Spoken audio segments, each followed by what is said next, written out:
Hi everyone, this is Abhinav from Phone Bunch and today we are reviewing the Micromax Canvas Engage A091. If you have forgotten this device, we won't blame you because it launched with the Moto E and the Micromax Unite 2, both of which took the market by storm. You have the volume rocker on the left and you can see the different sort of design here. It's a bit tempered here. At the top, 3.5 audio jack, micro USB data syncing charging port. On the right, you have the power lock and unlock button and you can see that it wobbles a little bit as well. This is the first phone from Micromax which is built entirely in India. You have 5 megapixel camera at the back, LED flash, and you can see how glossy the back cover really is. The speakerphone at the bottom does have a slight raised edge which protects it from being muffled. Now you can see the tapered design of the back. The camera hump is definitely a bit protruding. It is visible. Now let's open up the back cover. You can see it is quite sturdy as well. It doesn't bend or flex at all, which is great to see. This phone is available for about Rs 5200 now. It comes with a 1500 mAh battery, dual full-size SIM card slots, and a micro SD card slot capable of taking up to 32 gigs of storage.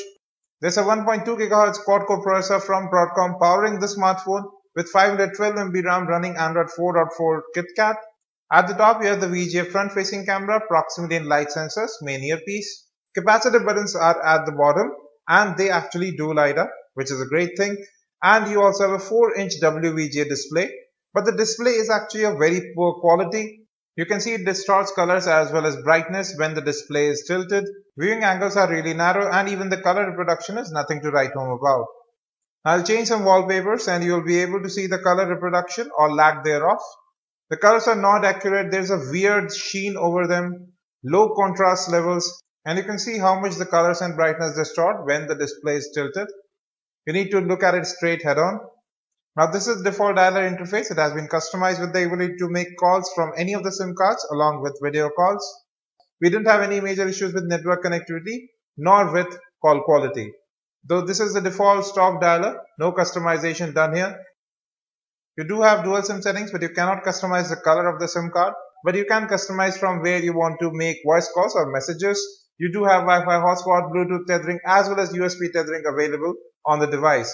Coming to the camera, you have 5 megapixel autofocus unit here, but the camera again is nothing to write home about. It doesn't take good pictures. The picture quality is actually really bad. Although focusing does work, it takes a lot of time. You do have several options like metering, anti-banding as well as contrast and sharpness which can be adjusted, but even then the color reproduction is not good. You can take panorama shots as well as videos, but videos can only be captured up to just 480p. You can see that from the settings right there, standard definition or 480p. Now this is the default headset you get within the box, and surprisingly these are actually good enough to listen to music. The silicone cushions are actually comfortable.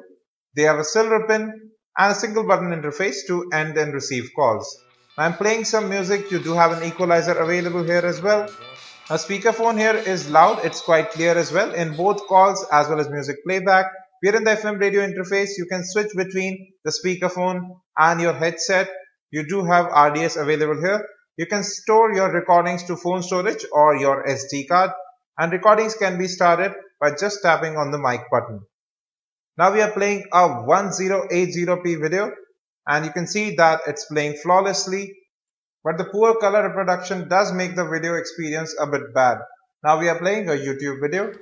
Hi everyone, this is Abhinav from It's an unboxing of the Micromax Canvas Night Cameo. Here too, it's absolutely flawless, but we are playing in 480p. Coming to software, this is the default launcher. It's stock. You cannot add more home screens. You can just change the wallpaper. Now many apps came pre-installed, not just the basic Google apps. You can see that from right here.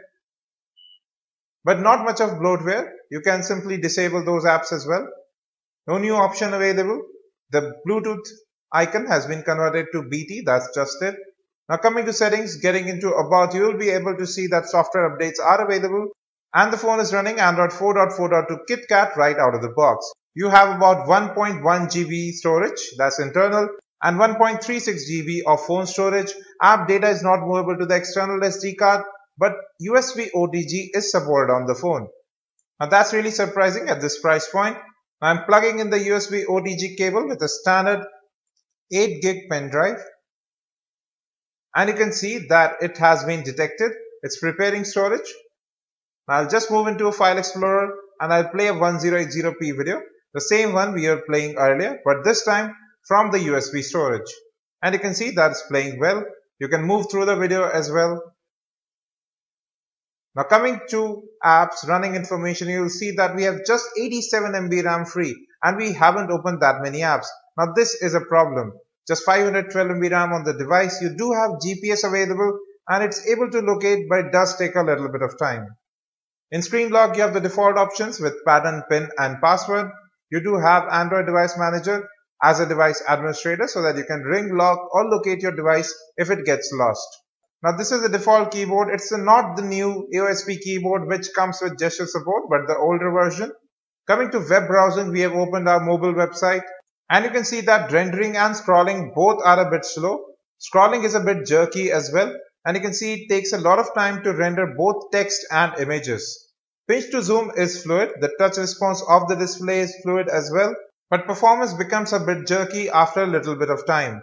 Even in terms of general performance, you can see there is a bit of lag in the device, in the UI especially, as well as in gaming where we saw a lot of lag in even some of the basic games. And that's due to the low RAM. We just saw that 87 MB RAM was free even though we had not opened so many applications. The slow Broadcom chipset as well as the video core graphics engine is definitely not up to par, especially with 512 MB RAM.